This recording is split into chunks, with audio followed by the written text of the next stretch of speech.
cookies, and it's like the grandma, and like, oh, she's baking cookies, and you open the door, and she's like a giant fruit pot, and she's like disco dancing, and he's like, bake those cookies, Lucille. No, I don't remember that. All right, start the episode. How is that bro. connected to anything? Start the episode, bro. All right, let me know when you are ready. Just start the episode, Will, bro. Are you ready? Yes, I'm ready. Good evening and welcome to Tripping on Legends. I am Christopher Balzano. And I'm Ella Bolzano. And we are on episode 139, Riders on the Storm. I'm not sure. That was my beginning title. I might change the title. So I totally reserve the right to save, to do a completely different title, same content. That was just kind of the first thing I came up with. And to be honest with you, it was, like many of the episodes, serendipitous. We had just published an episode, and things are going crazy here. I mean, there's a ton of things happening here in Fort Myers and in North Fort Myers and Cape Coral, where we are. If you want to follow the craziness and the things that are going on, please follow us on Facebook at facebook.com/trippingonlegends. Instagram, we're at Spooky Tripping. TikTok, we are at Tripping on Legends. And of course, the episodes can be listened to anywhere you get your podcasts. You can watch the episodes on Facebook Live and then posted YouTube at Tripping on Legends, as well as Spotify, things like that. Do you listen to us on Spotify? I do. Do you ever go back and listen to the episodes that you're on? Sometimes I watch them on YouTube. Do you really? Yeah, I've shown them to people and been like, look at little Ella. So it's it's funny because in doing this research, I realized oh crap, there's a theme that I've been going on that every time it comes up, I'm like, oh my word, the headless ghost, which is kind of the focus of what we're doing tonight, or at least part of the topic, part of the ghost that we're going to be looking at, the legend trip. And I realized, we've done a lot of not with head episodes before. So if you are interested in no head, which seems to be a theme here in the there are episodes. We did an episode about the headless man of Old Oak. I basically have put this all in the show notes, but we did also one that you and I are hopefully going to Legend Trip as we're checking out colleges, because Ella's going to be checking out FSU, and there's a headless ghost right in Tallahassee we're going to be checking out, and then of course we did another one as well. So you could just go to trippingonlegends.com and type in headless, and you're going to see 4 other episodes that we did. But tonight's episode started with a damn head. No. I kid you not. So what are we gonna do? I'm scared. Well, it's a really okay. So you will lose your head at how good this episode is. And you'll see, for those of you guys who are watching live, I'm wearing my Headless Horseman shirt, my Sleepy Hollow football shirt. What's going to be an episode hits me like this, right? I've got some episodes that are just rolling around in my head, and then every once in a while I read something, and I automatically save it. Boom. I save the article, and I say, this is going to be an episode I know because thematically it's something that's interesting, or it hits something with me, or the title hit me, and I'm like, okay, I got to read this article because I get releases and things like that. And I got this article about a motorcycle legend, urban legend, digital legend that's been going around. And so I put it off to the side, and then all of a sudden everything seemed to click into place. But we have these kind of polar opposite stories. And that kind of polar oppositeness is what I want to get into later on in the episode. But I want to start out with the digital legend. And I figured, who better to do an episode about a digital legend than the queen of analog horror and digital legends, at least in training, with this interesting article titled "The Deep Web Biker Man, A Haunting Tale of the Unknown." That literally just draws me right in, right? Deep Biker Man, Deep Wave Web Biker Man, haunting, ghost biker. Oh man, I was enthralled with what this might be. I would love for you to you can avoid my comments that are on the paper. It's getting me so bad. What? This writing's getting me this right here. What? this is not a real thing. So on it, I have in big letters, this is not a real thing. But we're going to find out. But we're going to find out. And so I figured we'd have Ella read it because she's such a dramatic reading. Don't just read the parts that I highlighted, but like read the whole thing. It's not nearly as long as it looks. And what I'd like, so I guess we've kind of already spoiled it, that my perspective on it is I'm like, what the hell is this?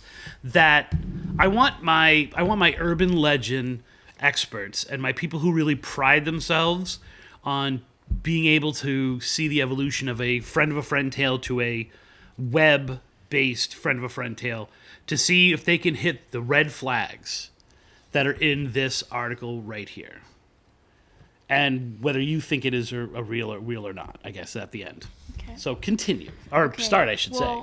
Don't go crazy and start throwing stones at me if I stutter at all, okay? We won't, definitely. That's what they always say. All right. It's not like 1685. The Deep Web Biker Man. Wait, by the way, I'm going to encourage her to read in that voice. It's like the lottery. And what I want you to do is if you're at home or listening to this, if you're in a car, please don't do it.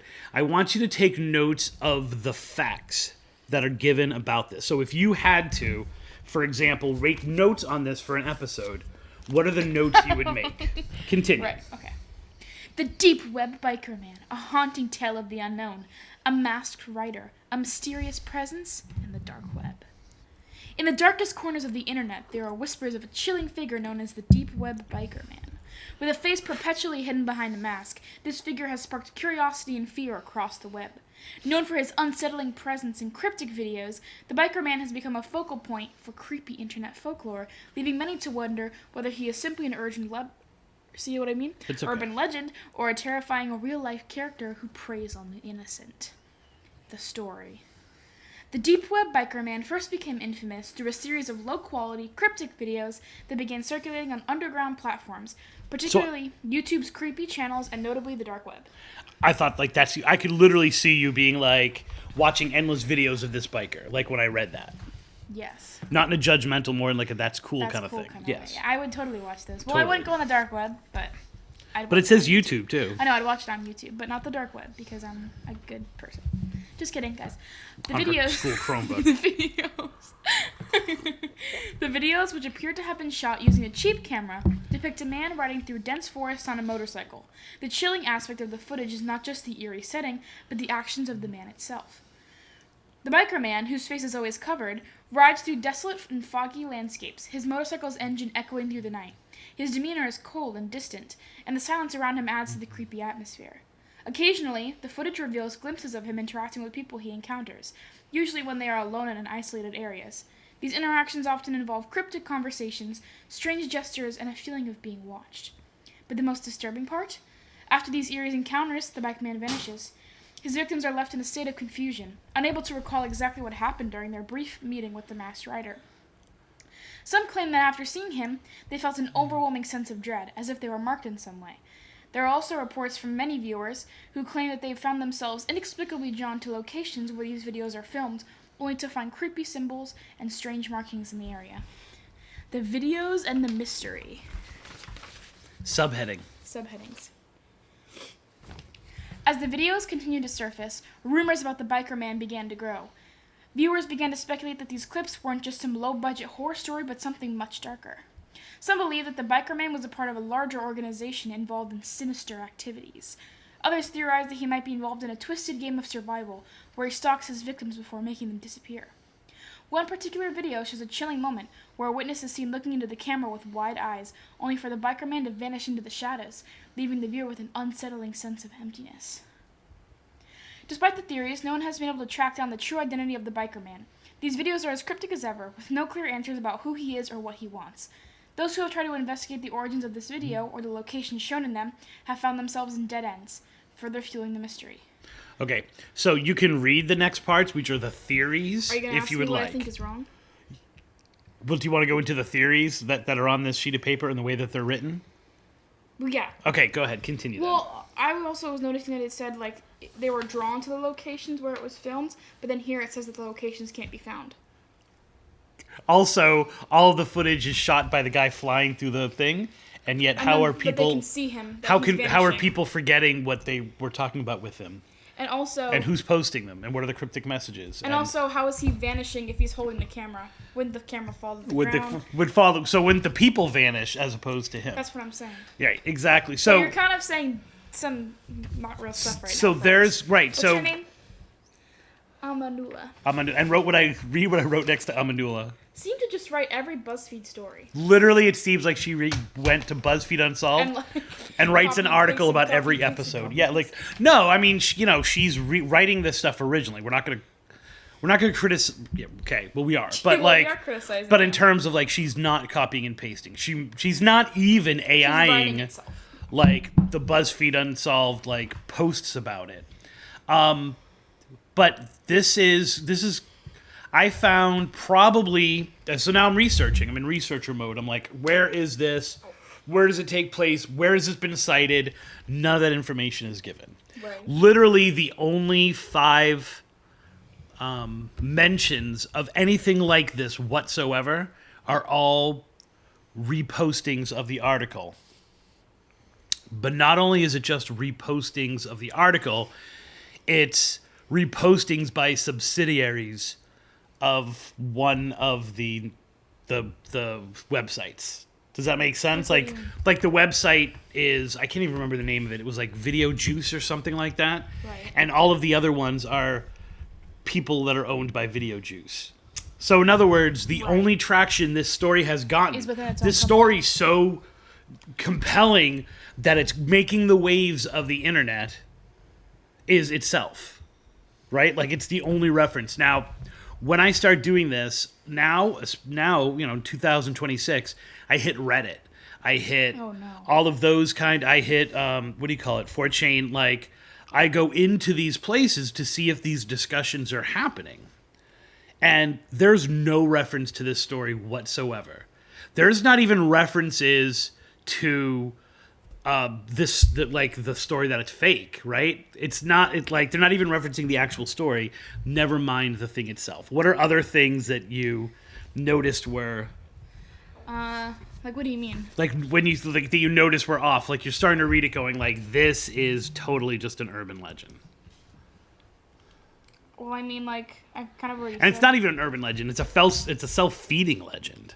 You know what I'm saying? Like it's not. about people going and finding the symbols and stuff. Yeah, symbols. It's got Eerie like symbols, very Blair Witch Project.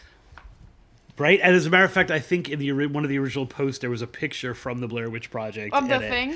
Yeah, That is like so funny. it doesn't reference any specific location. It doesn't give any details. It doesn't give names. It doesn't give quotes. And it just if you notice the writing, and I guess I'll put a link to one of the articles. It's just constantly referencing itself. Mm-hmm. Like it, and then of course it has the great modern self legend. Could you even call it an urban legend? We have to come up with another name of people who just like say shit and say it's like a thing going around. It's kind of like a Wrinkles the Clown syndrome, but he was doing it with intent, right? Like I freaked her out just by saying Wrinkles the Clown. I'm scared of him. This idea of like creating buzz for yourself. You know what I'm saying? Like just by Hyping yourself doing up. something, just by saying something. Dark web. We're all scared of the dark web, right? Like, ooh, the deep web, the dark web that's going out there. Why do they call it the deep web now, and not the dark web? Because it's like, I think there's a lot of stigma around calling it like the dark web. But it's like this the same nefarious thing. like It's the same thing. thing. I know. It's like the dark web. That's like saying, I also think it's funny that this like first thing is like, it's found on notably the dark web and also some YouTube channels. because those things are so. Easily accessible YouTube channels. I am loving the idea, unlike a lot of people my age and people who do what I do. I think that the internet has been an amazing invention for the spreading and the uncovering of urban legends, right? And getting them out there. And this other one that we're going to eventually get to that's local is going to be a good example of that. But this has no meat to it whatsoever.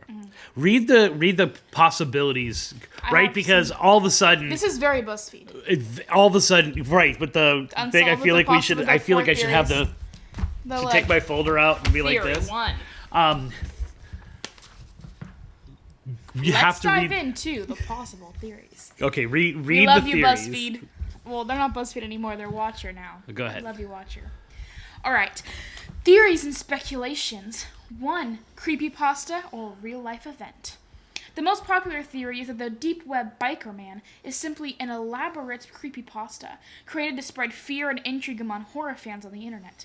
With his masked appearance, eerie settings, and cryptic behaviors, the figure certainly fits the mold of an internet urban legend. Can I stop you for 1 sec? Yeah. Because I'm responding to some chatter that's going on in the room, which is there is no rabbit hole. That's the crazy part about this. Like, I can understand. I mean, I went down a ton of rabbit holes doing the research on this one from Venice, and even the other one from Ohio, and there was no actual rabbit hole. Like, it literally, the trail ends. I don't even know the motivation behind starting it. Do you know who that person is, by the way? It's Destiny. Oh, okay, is it okay? Continue on with your theories. All right. 2. A real figure in the dark web. Another theory is that the biker man is, in fact, a real individual involved in the dark web's criminal underworld. This theory suggests that the videos were part of an initiation ritual or a disturbing form of entertainment for those involved in illicit activities online. 3. A performance art or ARG. Darkwood 2023 is what Dad has written here. Oh, I looked up a game that references the biker. I think I've heard of this. Have you? I think so. Some believe the videos are part of an alternate reality game, ARG. I love ARGs. Or a performance art piece that blends fiction with reality. The use of ambiguous symbols and interaction with the victims suggests this could be an interactive mystery designed to provoke fear and curiosity in the viewer. 4. A thriller gone wrong. Another theory is that the biker man could be a part of a twisted survival game, similar to real-life horror shows like The Most Dangerous Game.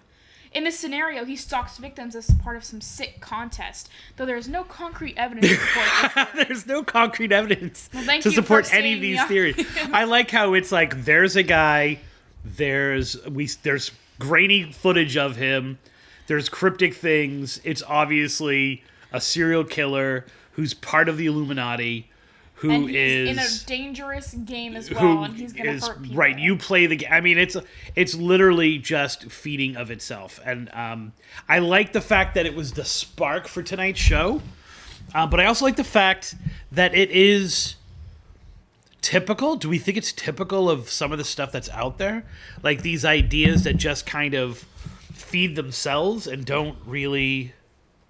I mean, I know I deal with this all day long with teenagers just being like, there's these self-perpetuating myths that really just are like self-contained, right? To see that play itself out, and I checked like no comments on any of these things. It really was like this. I think she's a woman. Was just like farting into the wind with like some, you know what I'm like, with nothing concrete to talk about, and it almost like, which I guess is in a positive thing, it failed. It didn't pick up any traction. But it's really hard to do what we do and know that this stuff is out there, and maybe catching some flies every once in a while. You know, and that in maybe 10 years when no one remembers where the origin of this was, all of a sudden it becomes a thing. And I think we're going to see a little bit of that with the other stories tonight. So, if you had to, would you go to the location where the biker is seen? Yes. No, because there's no location given. If there was. It's literally, these are the notes I have on this. Look, these are the notes. That's it. Those are the only notes. Right. BuzzFeed whore. That's literally like the only notes I have, because there's no information given. Whatever, who cares? I'm not done. I still have a whole page. No, we don't need to do that page. I think we've moved on. Unless you can find something on that page that you think is interesting. Human trafficking. I think it's literally like, if we write enough of these algorithm words, then like maybe it'll get picked up. I'm agree with that. Yeah. You know what I'm saying? Human trafficking, snuff, underground horror, Reddit, 4chan, hidden meetings. It's 4chan. Yeah. Did I say chain? Yeah. Yeah. I'm old. I know. Whatever. Dark web, a lot of it. Dark web. And I think that's... You can say anything if you just say, I found it on the dark web. You know? So, all right. I'm going to get into the next story because this has got a little bit more juice to it. And I know one of the, once again, unsubstantiated urban legends that a lot of the kids these days say is that Ohio does not exist. I have no idea where that came from. I made a Google Slides presentation in 6th grade about all the states that don't exist, and Ohio was on it. And that was before the... And now, is there any reason why people say that Ohio doesn't exist? Like, over anything else? Is it just one of those things where you can just say, like, Bethesda, Maryland vanished off the face of the planet? And... Well, no, it's like Ohio not being real is like a meme. It's not like an actual, like, we actually think Ohio's not real. Okay. But there is a theory that strange things happen in Ohio. Just keep in mind that I have students that are more believable than maybe you. What does that mean? That means that some of them actually do believe that Ohio isn't real. Wow. Yikes. We're going to an actual place. This is in northwest Ohio. About 30 miles from Toledo, Ohio. So a real place. Toledo surprise. It is Elmore, Ohio. And it is the perfect transition between this completely fake one and a local one. And that is a ghost known as the Elmore Rider. Right. If you were going to design a legend trip, a story to legend trip, what do you think the characteristics of that are? Like, what makes a really good ghostly legend? History. What is one of the most famous, somewhat recent events in history, or at least something that happened long enough ago that you can't follow up any information, but everyone knows that it happened, and like it's legitimate. Like people could have been alive back then. World War I. Right. Our story involves a soldier coming back after having fought in World War I. Okay. What else does a good ghostly legend need? A specific location. How about if we say that? In this case, it is known as Spooklight Road. Oh. Or Fought Road. It is sometimes known as Slemmer Porridge Road. It is this. I'm loving these names. Right? Like these are so Slemmer Midwestern Road. names. And it has this whole idea of like here there's a lonely stretch of road, there's a bridge. What do you have to do? Well, you have to go there when?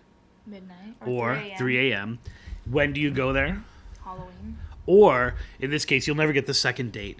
It's March 21st, because that is the anniversary of a man coming home from World War I. What is the moral of the story? What do I always teach you? Don't fall in love. He had fallen in love, and the woman that he loved promised that she would wait for him. Wait! Don't do that because then they're going to shut us off. Guess what? She doesn't, right? So there's different versions of the story.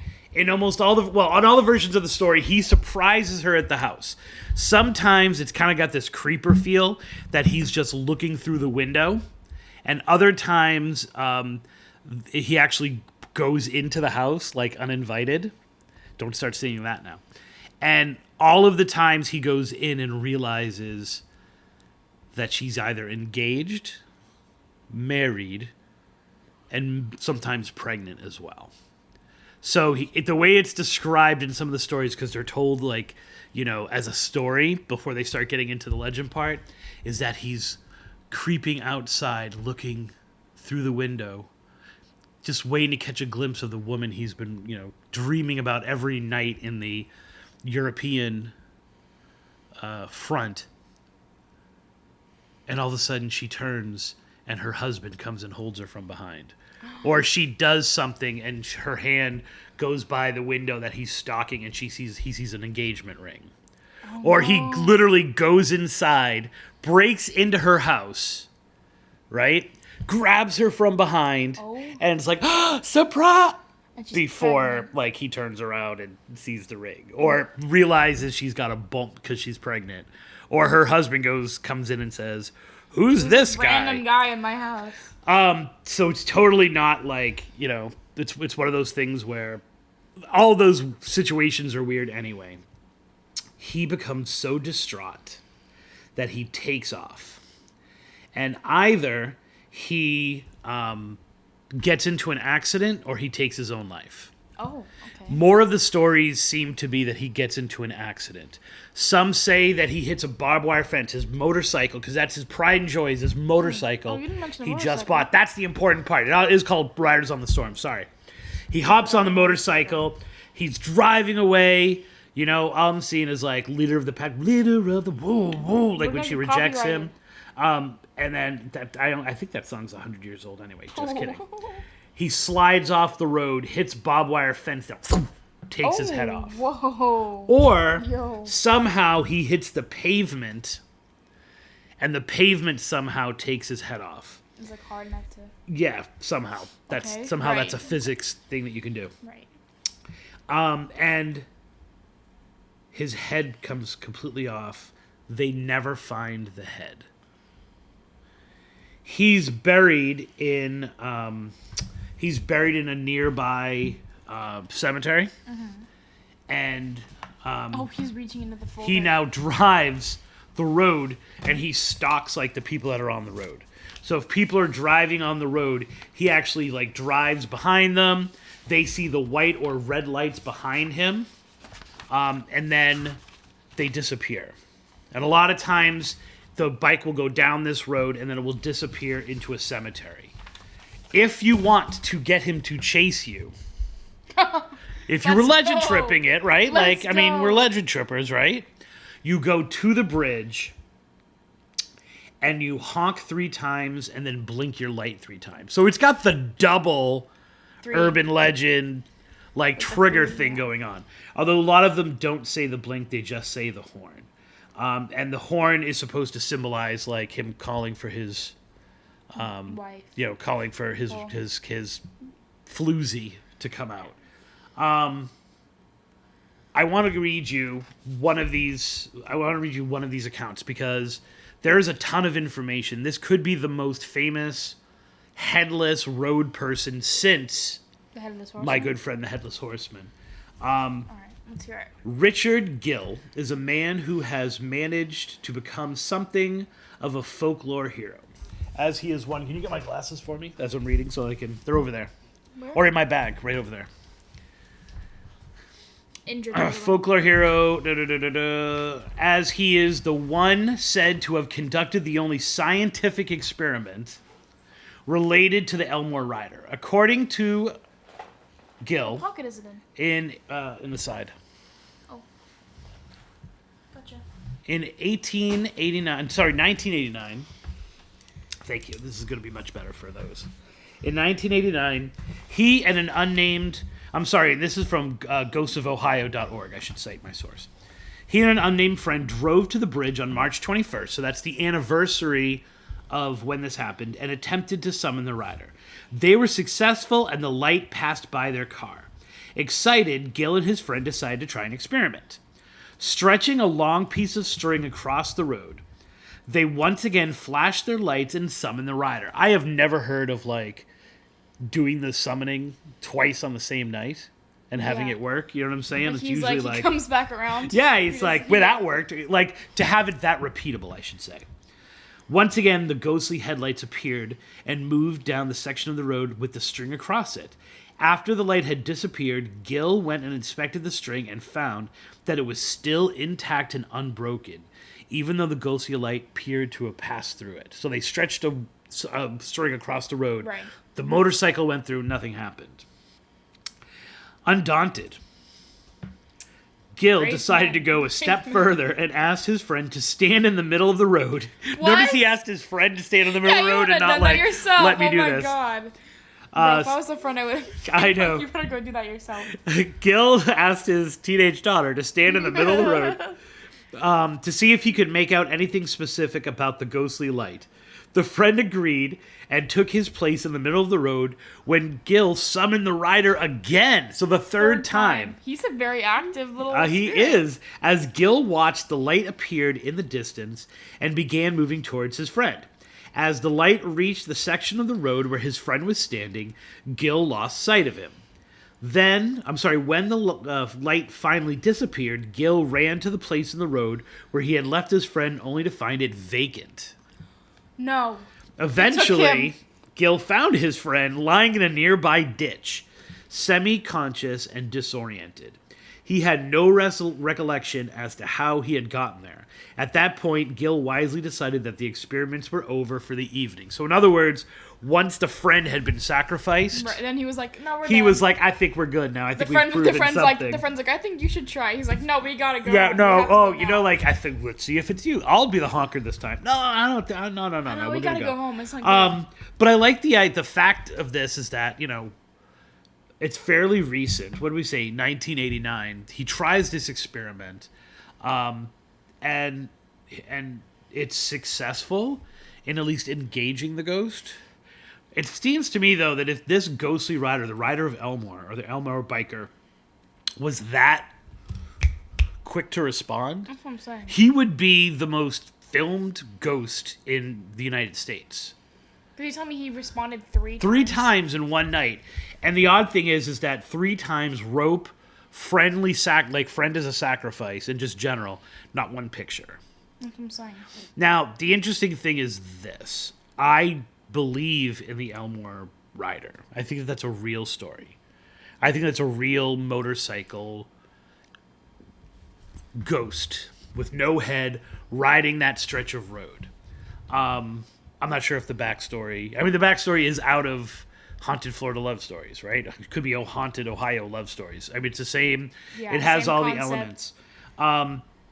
There are so many women who are not faithful to their men when they go off to fight for this country. It's just ridiculous. And I wonder if that's a real thing. What? This kind of infidelity, like the guy goes off to war and the girl can't happens. wait. I mean, is it... Or they think that he's dead, because March is like, if it ended in November.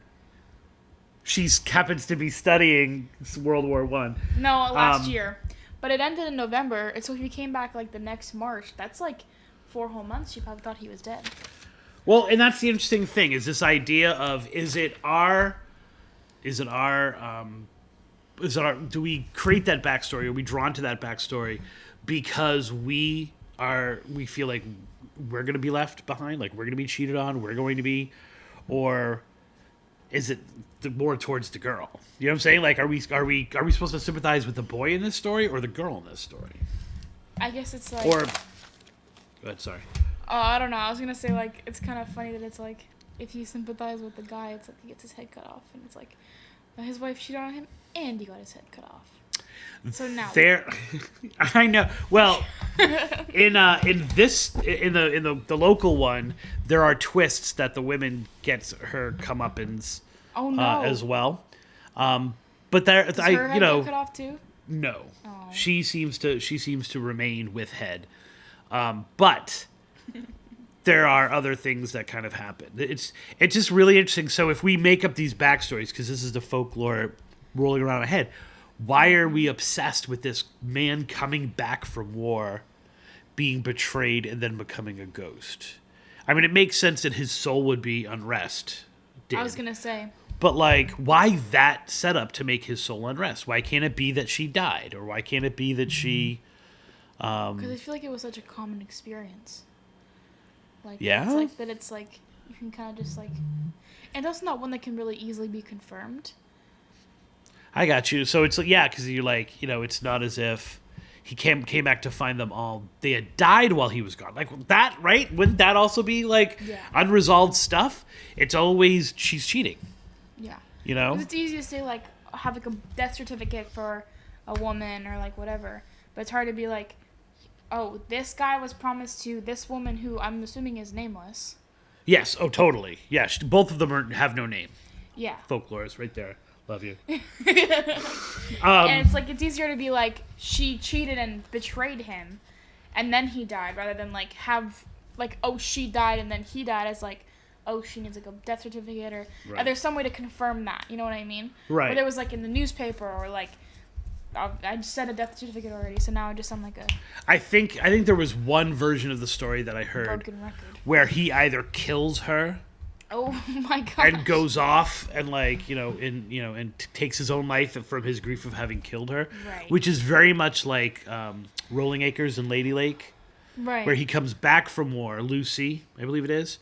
He comes back from war, sees her with another man for one reason or another, and just wipes everybody out. Yeah. Right. Yeah. So it's it's definitely a theme. And then we are coming closer to home. Let's go. In a, like, back to the OG Tripping on Legends location, Venice, Florida. Have you ever been to Venice? Like Florida? My voice just, have you ever been to Venice?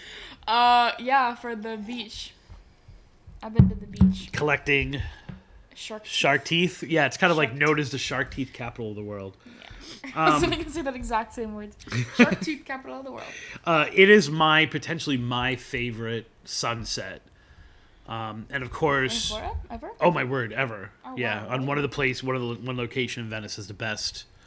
The pier has the best sunset. Let's go. And it of course is before Tripping on Legends was Tripping on Legends. That was the original Legend trip we did. Natalie and I going out to the train tracks on Halloween, exactly midnight. And the Ringling Brothers train coming in. The $2. He always has $2 in his wallet. Always have $2 in my wallet. We were at the doctor's office today to get my cast off. Woo! And he pulled out his wallet to like pay for the copay. You noticed that? And I saw the $2 bill in the wallet. I'm like, wow. That's kind of funny. I got that story from this book right here, Ghost Stories of Venice, by Kim Cool.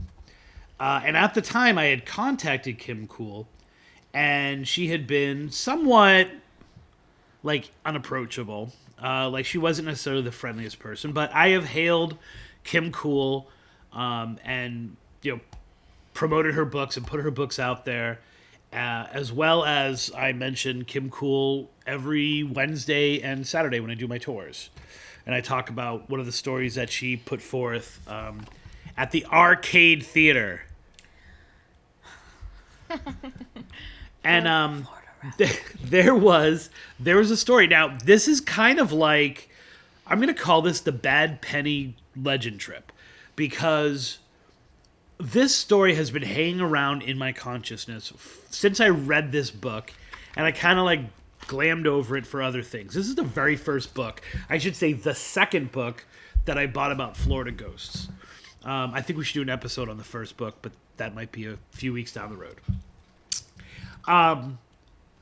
And so, being next to Venice, because we were in Punta Gorda, so we were even closer. You weren't born yet. I was like, these are some interesting stories for me to follow up on. And then there was one story about, and I don't even remember reading it when I read this book, about a hitchhiking ghost. And it says, beware of hitchhiking ghost. Literally, the chapter says, beware of hitchhiking ghost. And there's no hitchhiking in this whatsoever. It's kind of like the redheaded hitchhiker, who's the redheaded hitchhiker and has never really asked for a ride in any of the literature except for once. But it was about... so I realized that I had looked up this story, I think... 6 years ago now. 6 years ago, when I was writing Haunted Florida Love Stories, and I was looking for some filler stories. So I was looking, and I was like, oh wow, this could be. And I remember coming across a story which was literally just a newspaper article that Kim Cool had published, basically a shorter version of what was in the book, and you can see what's in the book. It's not very long. It's like 3 pages. It's like 3 pages. And a page and a half of those 3 pages is about her theory about who the biker is. And I put it away. Like, so literally it has been in a file and in a folder. Right? It says Venice That, Biker. it says Venice Biker. And then what? Fountain. Oh, there's a cool fountain legend. We'll talk about that some other time. Okay. It's been on my radar, and and the research, the papers that you see here printed have been in there for 6 years at least. Don't remember reading it. That was it for 6 years, and I was like, wait a minute, I think I got a biker in Sarasota. When I very first made the event list, I said Sarasota, and forgot that it was even in Venice. This could be the most remembered, experienced, and beloved ghost in all of Florida. Holy moly. Like, this is the very definition of a legend trip. If we consider that, like, a community tells a story, the community believes that the story is 100% true. They generationally pass it down. They use it to explain things that have happened in the history of their town. Like, this has it all. Kim Cool, and I no disrespect to Kim Cool, didn't touch an ounce of what is out there with this legend. Basics. Center Road. Some people say it is River Road, but it's really kind of the area that's right, like almost at the intersection of those two roads. Also known as the Road to Nowhere. In the area of that road, right near the middle school, and oddly enough, fits in, right near Venice Memorial Gardens. People are said to, when they're driving down that road, see a single headlight that pops up from behind and follows them. The light comes out of nowhere, and the light disappears even closer. As it approaches, oftentimes it's getting closer and closer and closer, but there's no sound. So it's not as even like they can hear it. Other times they can hear it. The light is what seems like miles or a mile away, but they can hear the engine in their own car, like it's resonating. In Venice, Florida. Sometimes, and this is like, she doesn't mention this. This is the people now talking about it. The motorcycle comes into view, and the man has no head. Right. He catches up to them, sometimes passes them, tries to run them off the road. Oh. Like, people have genuine interactions with him. So it's not like, one of the theories is, there's a light, there's like a headlight on one of the trees, and so you're literally just seeing the reflection of the headlight. That's why it seems to be someone following you. It catches up to you, and it's not a normal biker because it disappears. The person doesn't have the head. Right. It is usually seen, Friday nights are the best nights to follow it, or to kind of conjure it. Sometimes it's seen at...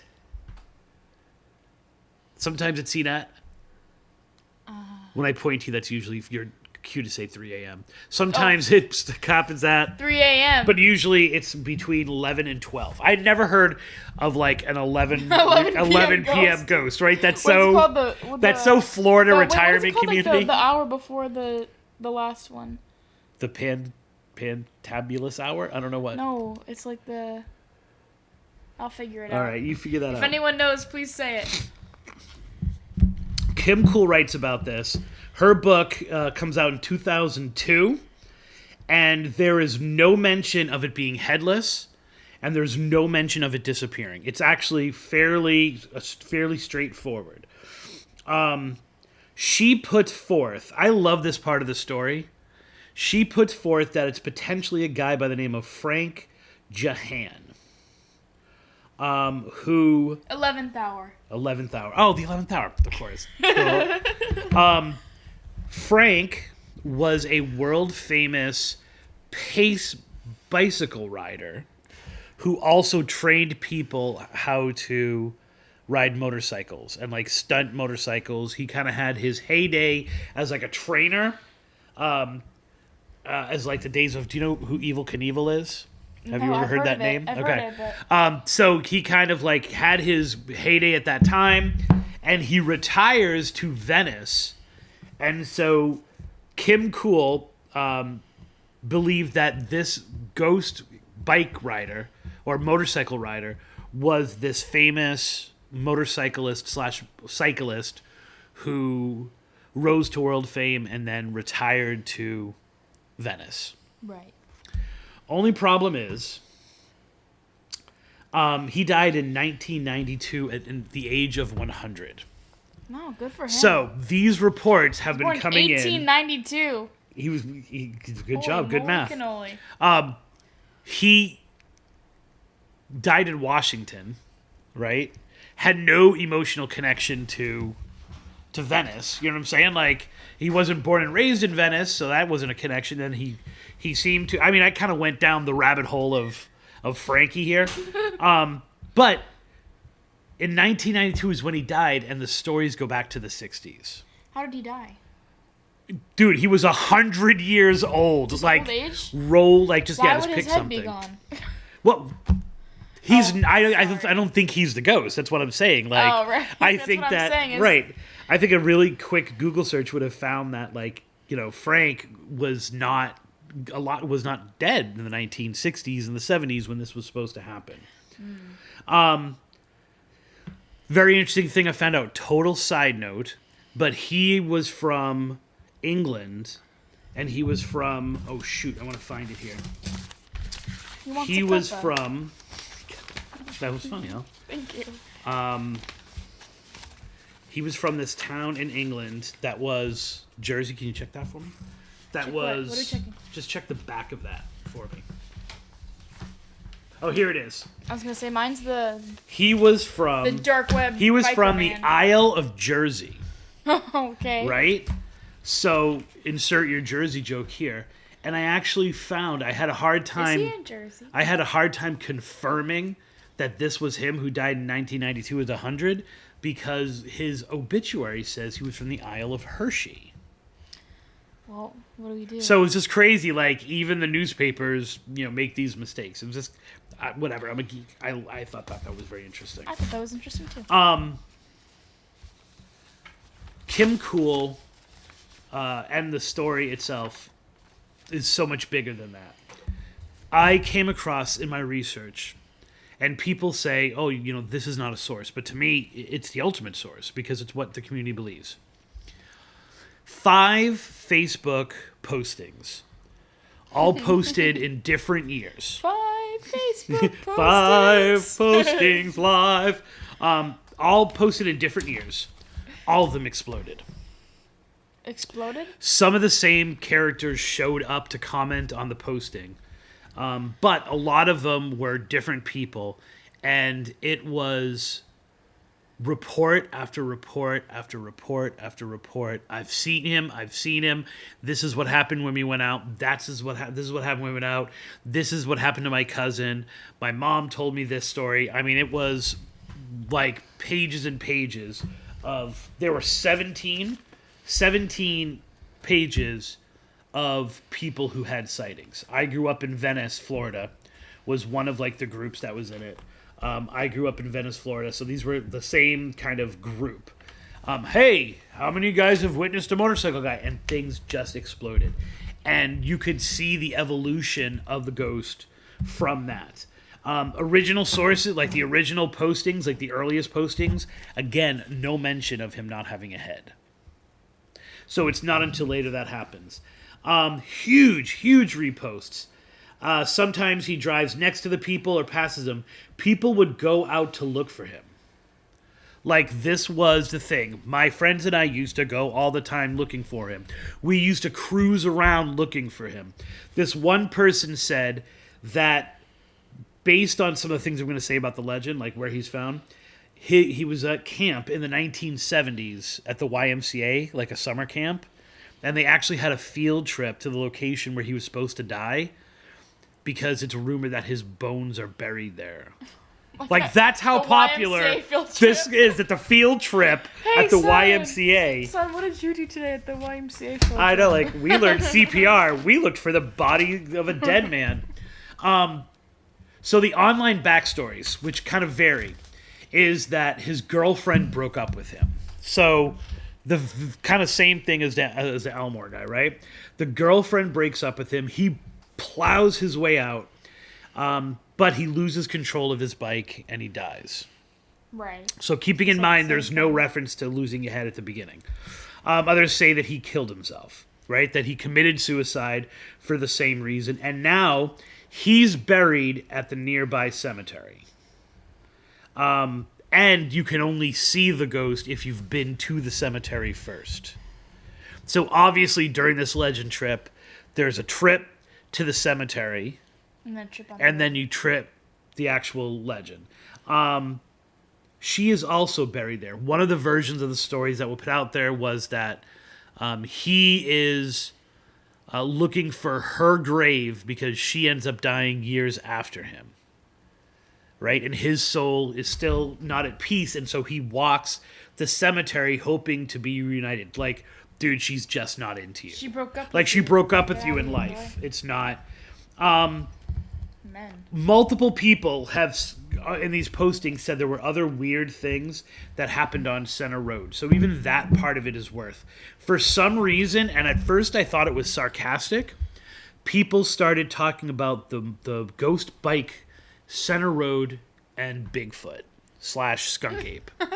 And at first I thought they were being like, oh yeah, I haven't seen the UFOs either. Wonk, wonk, wonk. Like, no Right. Bigfoot. I wanted to. But then I started reading more and more people saying, yes, it's in the same place that the skunk ape is found. I didn't even hear about skunk ape in sightings Tallahassee. in Venice. Oh, you're right. There was something else that was Tallahassee. Am I stupid? Oh, that's another episode. You're going to have to listen to that episode. Oh. Right.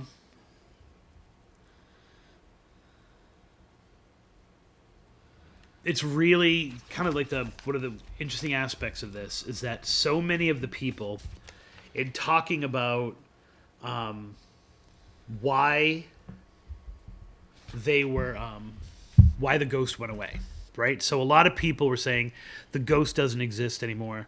Other people were saying no, as recently as 2005, like we went out there to look for it. It was really a reflection of people in that area absolutely hated the idea that all this construction had happened, right? Like, this was known as the road to nowhere, and now it's, I don't know if it's a major road. It doesn't look like it's a major road. It's kind of like off everything in Venice. And if you've been to Venice, it's very much like, here's 2 or 3 roads that have a lot of high traffic and a lot of things going on, and then a lot of not trafficy roads. But everyone kept talking about people moving in made the ghost disappear. Right. And it was like this kind of idea of like gentrification. It killed the community. They're no longer the way it was. And a few references and some other stuff that I was looking into referenced Venice as being like the Wild West up until like the 50s and the 60s and the 70s. By the way, all the stories date him to at least the 60s. Some say the 50s or the 60s. So he definitely has this kind of earlier than or later than the other guy, but like definitely the time that the youth were, out there being motorcycle guys. Right. Is that a culture now? I don't think that's a culture. Motorcycle guys? Don't say it too late or Devin will like be Maybe like 40-year-old men. Then all of a sudden 2005 hits, and everybody in the post is mentioning, it's like a Mandela effect or something. They all start mentioning he doesn't have a head. Right. They start calling him the headless biker. I don't know what precipitated that. I don't know what headless thing happened in... Precipitated, yeah. Proceeded? No, precipitate. That means to make something happen, like a cause and effect. I didn't know that. Yeah. It's not precipitation. You learn something new every day, you guys. She's looking. Are you looking up the word? Oh my word! I can't believe that. Now there is one. There was one story that said it was a couple coming back from a casino, and that it was bad weather. It was newlyweds who had come back. They got into a motorcycle accident. She died. He was decapitated. And then both of them were buried in the cemetery. And that's where the ghost comes from. There were people who said it was a Native American person. Right? They didn't use the word Native American. And then other people were like, no. It wasn't a headless Indian. It was a headless guy on an Indian, which I guess is a kind of motorcycle. That's kind of funny. Right?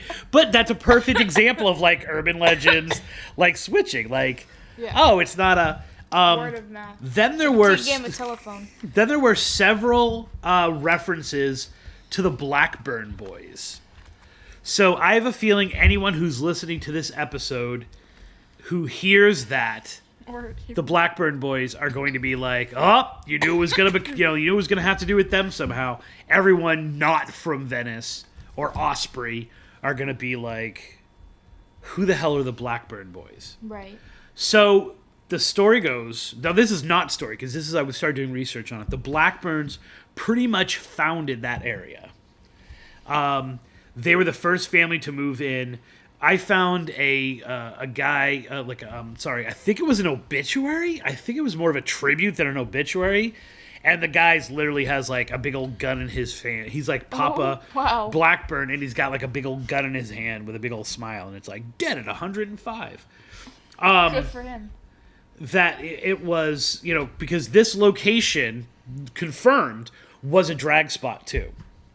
And one of the things that you can... Well, one of the things you need to do to trigger the activity, you don't have to blink anything. You don't have to. You're supposed to drive as fast as you can down this road. And some people, multiple times, it said it's not until you hit 100. Oh my god! So we're definitely not doing that part of it. We're safe drivers. But the Blackburn Boys owned that area. They were cattle ranchers.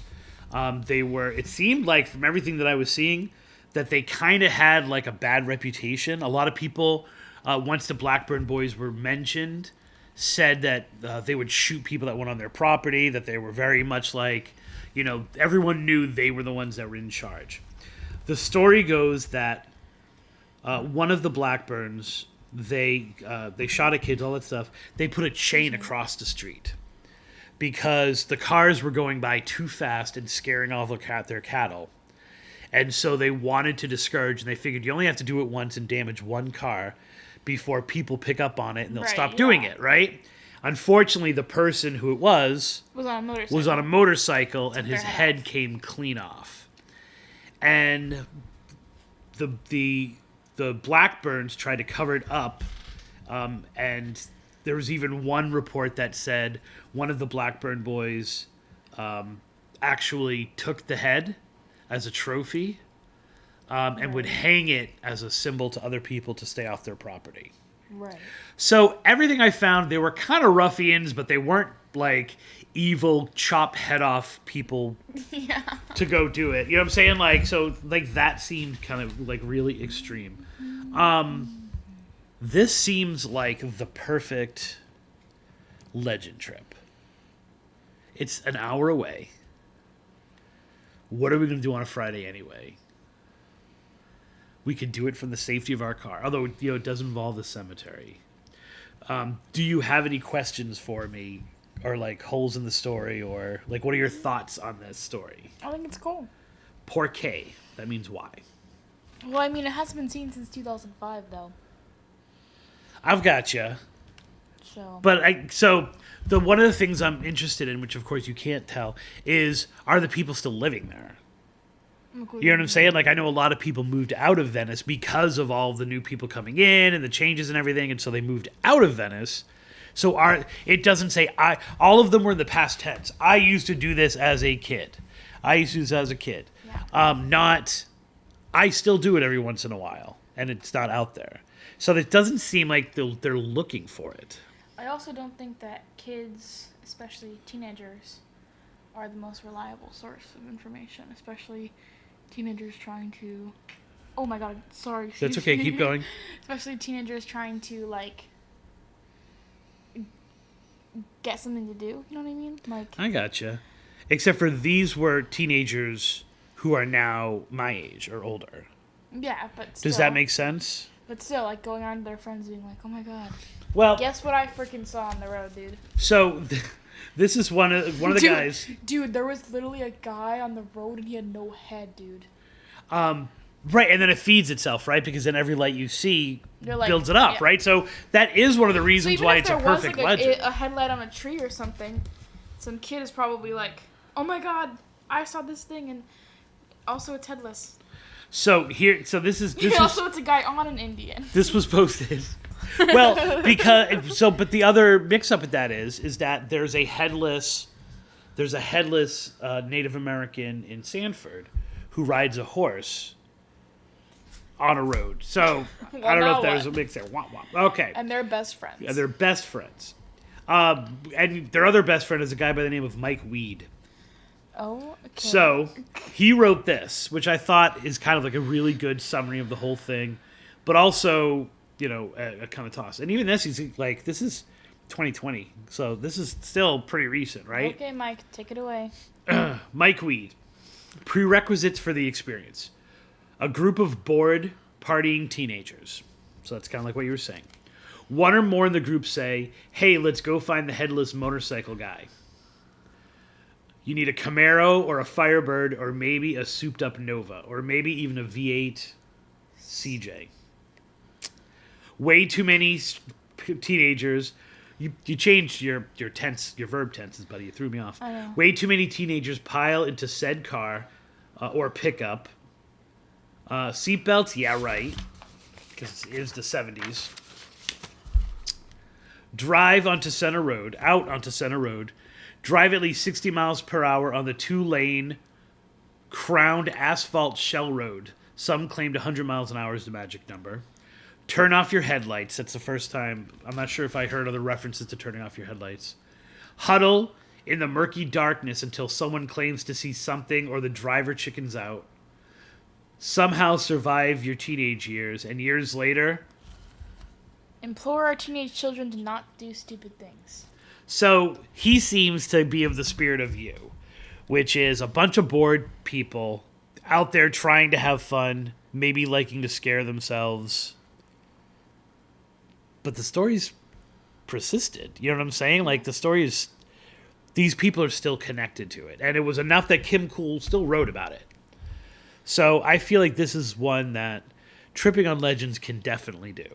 I'm going to edit this stuff back in. He's Go using ahead. me for views. I am. Go ahead. No, because at least Instagram will hear this. Say what you said out loud, because it's genius. I said that the fact that they were saying, like, in the 2000s when all the construction was starting, the people were saying, like, oh, the ghost is not showing up anymore. Like, it's the construction, the ghost is leaving, you won't be able to see it anymore. As a way to drive tourists or, like... Away? Or new infrastructure, like, development away in order to preserve the culture and, like, the... I mean, I have the word gentrification through all of this. Yeah, that's what it is.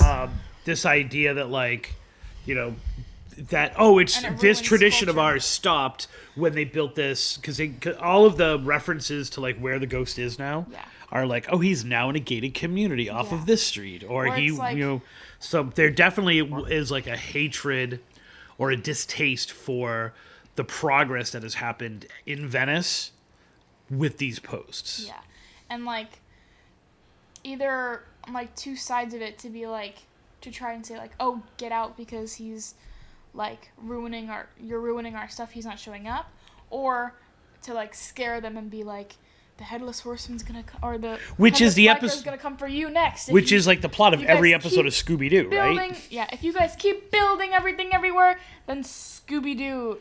No, then the Headless biker is gonna come out of the shadows and get you. That's every episode of Scooby-Doo, right? Yeah. Where it's like they pretend to be a ghost to keep people out because they're gonna, like, exactly. they want to settle the land for themselves or something. So in, like, a way, he might be kind of like their, like, mascot. So when are we gonna do it? Well, I have shows for, like, the next, like, 3 months. So we are doing. We're supposed to do.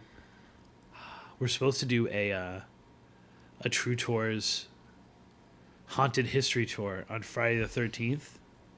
When is that? February? Yes. Look at that. But if that falls through, like if we don't get a response, Friday, February the 13th seems like a perfect time. Friday the 13th, the day before Valentine's Day, love is in the air. It is a love story. In some ways. What do you mean in some ways? She there's literally breaks up with him. There's 2 stories. Okay, whatever. How is that not a love story? If I was Because writing, you named 4 different things and only 2 of them were love stories, so half of what are you other than the Blackburn boys, and they love their yards, I guess. Anyway, They love their cows. this seems definitely like something that we could do, and we could even do multiple times. And if that happens, and Ella is the person that I go with, I am definitely putting her in the middle of the road. Because I did a little bit of a hiccup. I would definitely put her in the middle of the road and see if she ends up in a ditch.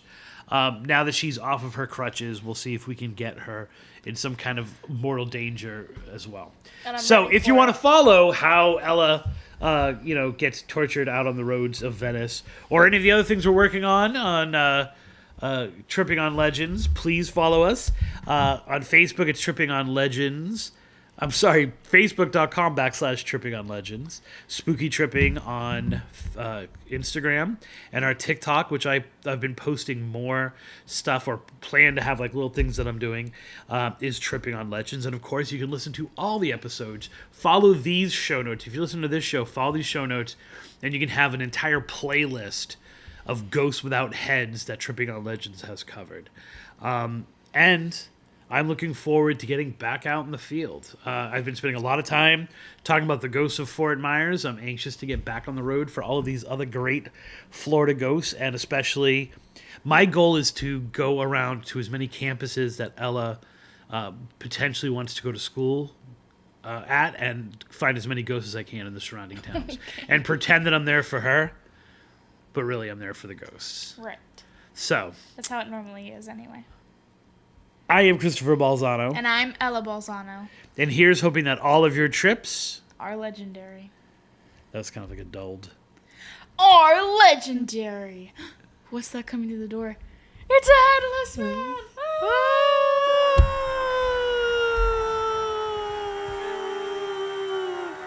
I really love this shirt. Do you know I wear this shirt every faculty Rover College or high school shirt day? It's literally the Sleepy Hollow High. Well, I would also wear that. And like their football mascot comes out with like no head on the horse. That's what a football is. You don't have no head? Oh, okay. Can you ride a horse? Yeah, you're like,